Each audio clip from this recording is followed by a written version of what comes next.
What's going on, YouTubers, gamers, and hobbyists? Welcome to P&Q, the question and answer series where you get to ask me questions or put comments to me, and then I respond in another video. Might not be the next video or the one after because they're randomized, but at some point I will get to your question or comment. Anyway, I still have a fair few questions left in my collection from that I discovered on my birthday when I was transferring files from one Mac to another. Found it in the cloud. So that was a good. You all know that anyway. Let's just so you know the deal, right? Questions I've been asked over the years. These I don't, I don't mean ones I've already been asked. Although I might get asked one more than once. You never know. I mean, they used to say I'm bound to get asked the old question here and there that I've already answered years before, and it'd be interesting to see if I have a different perspective on said answer. Anyway, let's just get on with it. Right, so the first one, I don't know how many I'm going to do, by the way. It's however many I feel like. Right. What would you do if the internet disappeared tomorrow? What would I do? Nothing. Go back to the way it used to be. Reading and stuff like that. I still got my games. I've got all the stuff I need now. Books and games and models. I'm sorted, chap. So, yeah, it wouldn't really affect me. I mean, it would affect me for work. I don't know how that would play out because I'd have to find another job because I work remotely. I would have to find a job locally, somewhere I could go around here. It wouldn't pay as well, but yeah, there must be something I could do. Yeah, so what would I do? I'd be looking for another job. That's what I would do, main thing. Obviously, I won't be able to watch things like Netflix and that anymore, or Amazon Prime, that sort of stuff. So, series, it would just be like DVDs and things like that. But I don't really watch a lot of TV anyway, so I'm not really that bothered, to be truthful.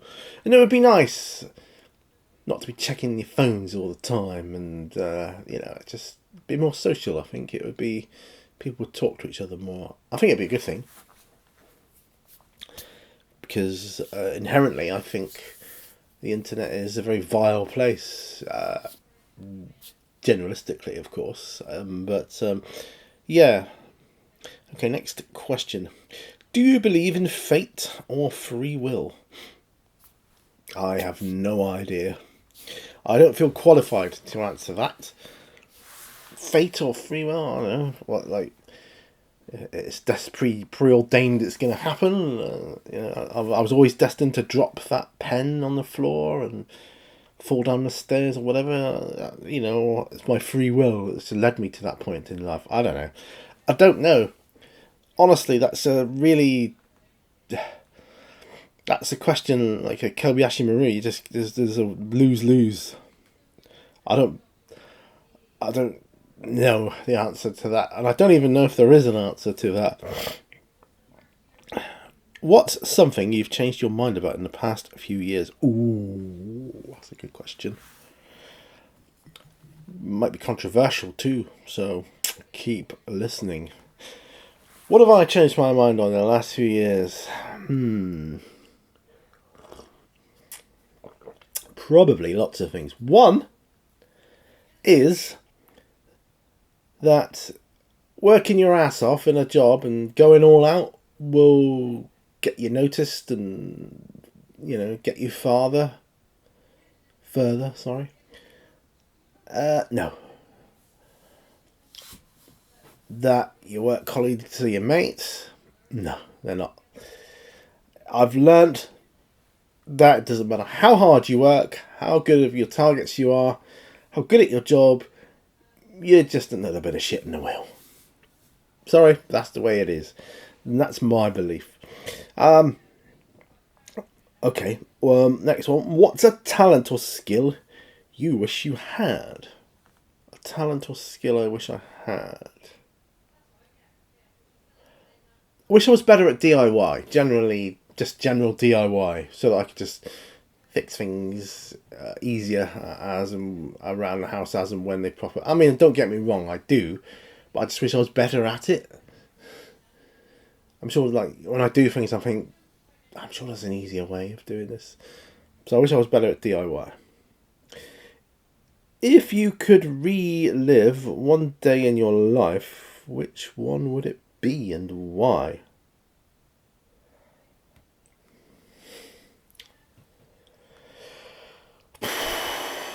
Jeez, that's a big question. That's huge. Oh my god, where would I start with something like that? I could relive one day of my life, which I know ultimately would have a knock-on effect for the rest of my life, so I don't know. I suppose I'd have to say then, I have to say my wedding day to Mrs. Mini Warzone, because it was the best day of my life. We became a union of one. It was a great day. All round a great day. What else have we got? Ooh, what does success mean to you now compared to when you were younger? Well, that one's a little easier to answer. By the way, I'm drinking coffee out of, you can see it, right? A 3D Monster Maze mug, Delix81. These are Father's Day presents from today. Gifts from the guys. Success. Well, when I was younger, success was all about money and material things and, retire early, blah, blah, blah.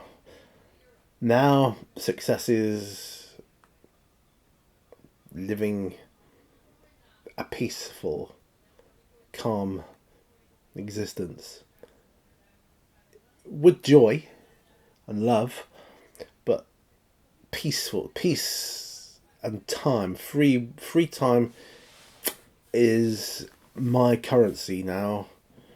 Nothing to do with money. Material things, yes, I love. You can look around me. Look at all this shit I got around here. I love this stuff. But that's because it's a material world. They're not the most important things in life by a long shot. No, what I value most is my free time and peace and quiet. I just want to be left alone. That's all I want in life, to be left alone. In my own world, my own bubble, my own thoughts. I don't mean isolated, I think hopefully you know what I mean. Yeah. Right, next one. What was your dream job as a child? Who dreams about work? My dream job would be to not work. As a child, though, I don't think I had one. Didn't think about it. I was living in the moment of being a child, so I didn't have no preconceived ideas about what I wanted to do when I was an adult. I didn't want to be an adult. It looked boring. Being an adult looked like a boring ass task to me. Full of bills and stress and work and no fun whatsoever. No, I didn't want to be an adult as a child. So I'd have to say I did not have one. Have you ever met anyone famous? Yeah. Depends what you call famous though, doesn't it, really? And I'll probably be going back a long time as well. In no particular order. Who have I met over the years? And a lot of people won't know this person, but when I was a kid, there used to be a guy on TV called Ted Tuckerman. His program was like Tight Lines, and he was like, he'd give tips and advice on fishing on the TV. He used to come on, and I met him in his shop, which he had in Plymouth. As a kid, I met him. I've met Bruce Dickinson, singer of Iron Maiden. Who else? Tom O'Connor. Didn't really like him much, to be honest. Who else have I met? I must have met somebody else. I can't really. I'm bound to. After this, I'm bound to think, oh yeah, that person there, and Don't forget them. Met them. Who else have I met? I can't think of anyone. If I remember during the rest of this episode, I'll come back to that. If you could go back and give your younger self some advice, what would it be? It would be, don't worry, it's all going to work out for you. Eventually. This whole life thing. I'm not going to tell you what challenges you're going to face. You will face many challenges. But I just want you to know, and believe me when I say, it's all going to work out. It'll be alright. Keep the faith. That's what I would say. Okay. Let's see what else we got. Oh, what's your favourite TV show theme tune? TV show theme tune. Don't know if I've got a favourite one. I used to love the Batman one as a kid. Batman. Yeah, Adam West and what was his name? Can't think of his name now, but you know what I mean. The original. Well, not the original. The next one after the original. What was your favourite sweet or snack as a kid? There's a lot of what I like as a kid here, isn't it? A marathon bar, which they now call Snickers, which don't have as many peanuts in these days. They're not the same at all as they used to be. But as a kid, a marathon bar.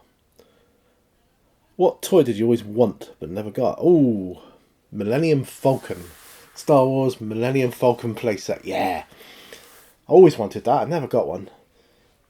But yeah, it just looks so cool. I mean, I had loads of Star Wars toys and shit, but I just never got the Millennium Falcon. And yeah, I always thought that's like the main one, that's the iconic one I wanted. But yeah, the Millennium Falcon.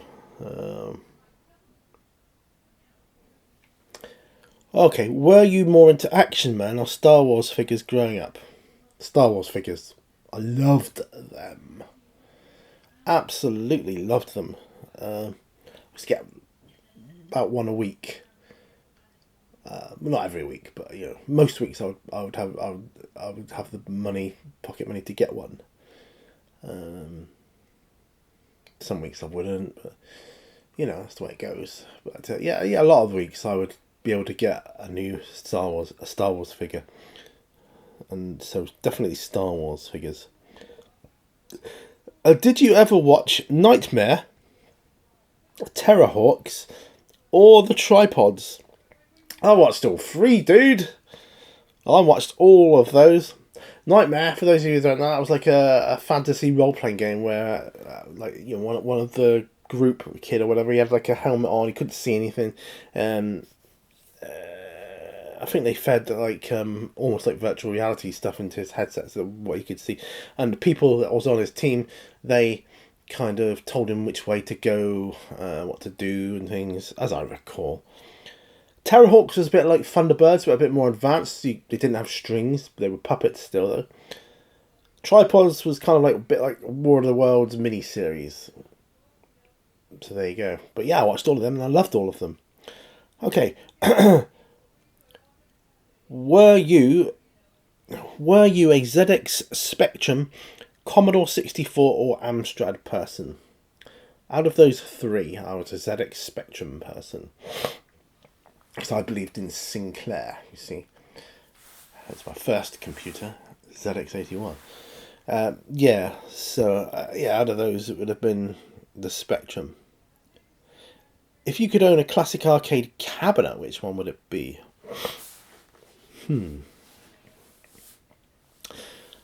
Well, the first arcade cabinet, the first arcade game I ever came across was in a social club down here where I live now, actually, as a kid, which is no longer there, of course. They built a road through the car park there now. It's called the Underfleet here now, but yeah, it used to be a massive car park, and there was a social club there. And it had this game. It was a bit like Galaxians, but not. Each level you had like fuel which ran out, So you had to defeat that wave of aliens before your fuel ran out, and then you go on to the next level. And each level was like different type of aliens, and it was really really cool. I don't know what it was called. If that rings a bell with anybody, let me know. Do let me know in the comments. But it'd be that game, and if I couldn't get that, then I'd settle for Galaxians. But it wasn't that. Okay, what else have we got? Have you ever designed your own game or system? Yeah, I designed my own role-playing game, kind of. Wasn't very good. I didn't have the time to dedicate to like putting loads of lore into it or whatever. But yeah, I did. It wasn't very good. So I'm going to allow a discreet veil to be drawn over that one. What's your favourite gaming mini of all time? Not necessarily one you own. Gaming mini.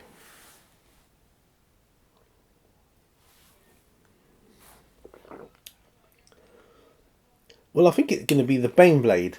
That massive tank from Warhammer 40k.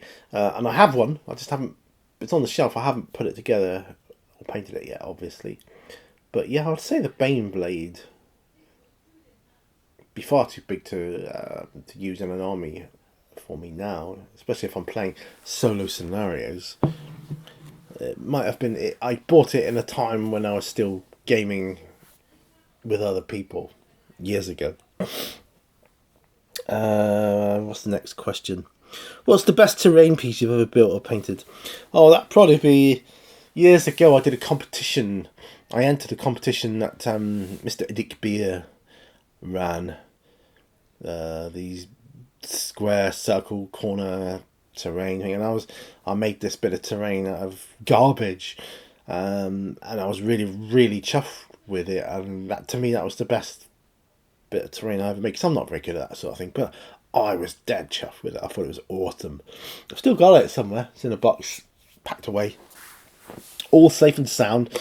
It was like a exploded laboratory or something with or factory with gunk coming out of a pipe.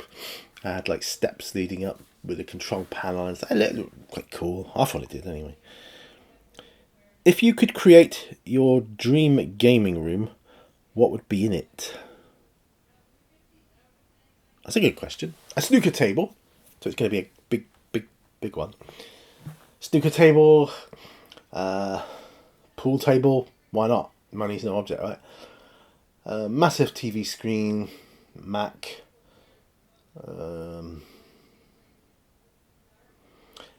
8x4 gaming table, 6x4 gaming table, 4x4 gaming table, a separate role playing table, loads of comfy chairs, and a bar, a little mini bar. Maybe a music box that streams music into the room. Yeah, that. Is that too much to ask? I don't know. Do you paint to relax, or does it sometimes stress you out? No, I always paint to relax. It does relax me. It helps me relax. It calms me down. It brings my blood pressure down. That's proven. I've proven that. Yeah, it just generally helps me. It's just very therapeutic for me. A bit like making videos like this, really. What's your process for coming up with solo RPG stories or campaigns? I don't really have one. And obviously, if you look at the D&D campaign I keep talking about, it's not happening very quickly, is it? So obviously, I am doing something wrong there. It's not the most efficient way. I don't really have a process. I just look at miniatures, like to paint them, and think, ooh, that'd be a good character in a game. And I just take it from there, really. Okay, let's do a couple of extra ones. What prompted you to move to Seaton? That's a good question. Wow. What prompted me to move?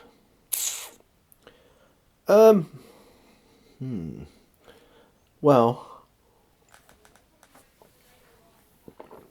I was sat on a sofa in Plymouth with my wife. I was just talking about my childhood. again. Because I had a great childhood, and it always, of course, it revolved around Seaton. He says, "You're always talking about this place you lived.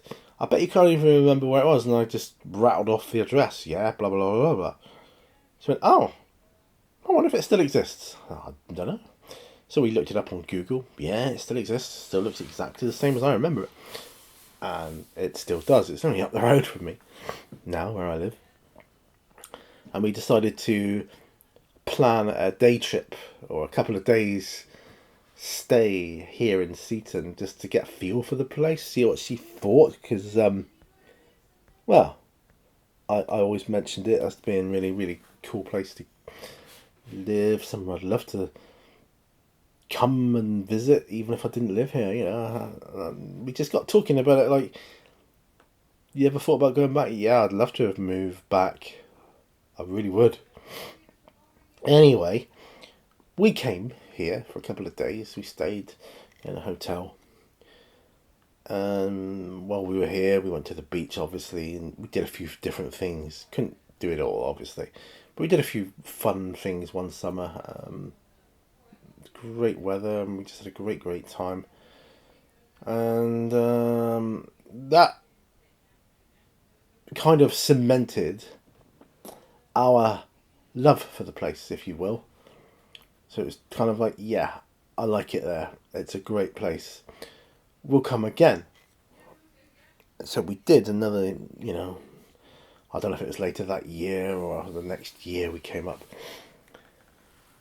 And we're like, start looking. We were looking for what's the sort of property value of places around here, and they're quite high compared to what we were used to in Plymouth. It was like, well, that's not possible to move. We just can't do it. But then we started seeing the odd one that was within our price bracket. We said, hang on a minute, it's doable. We could get there.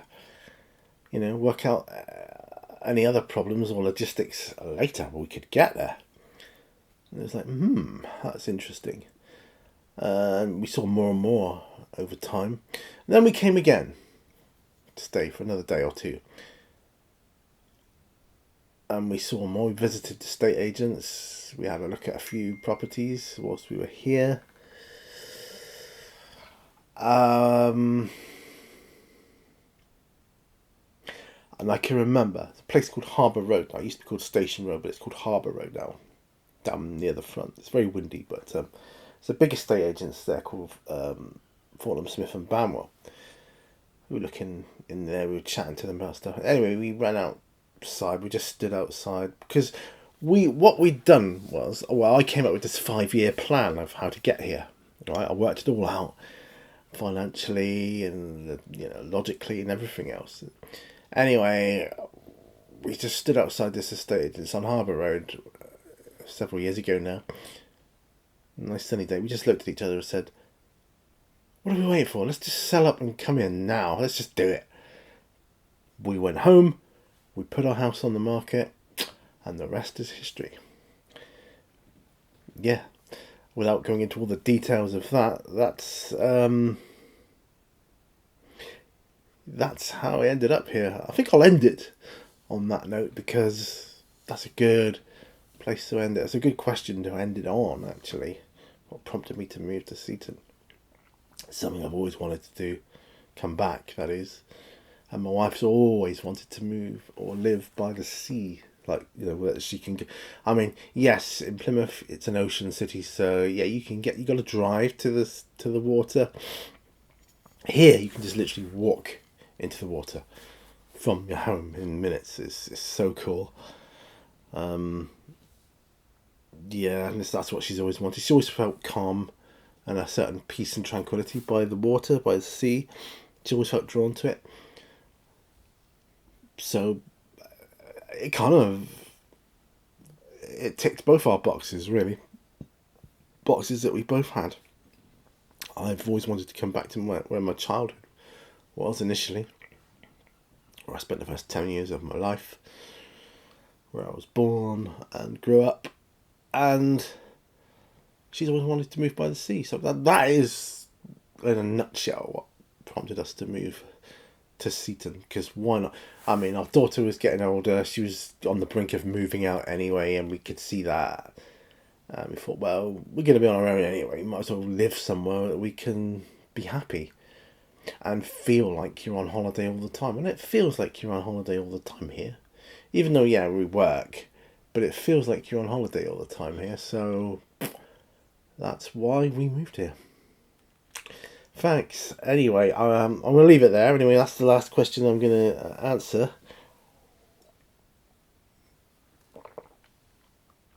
I might as well finish up this amazing mug of coffee.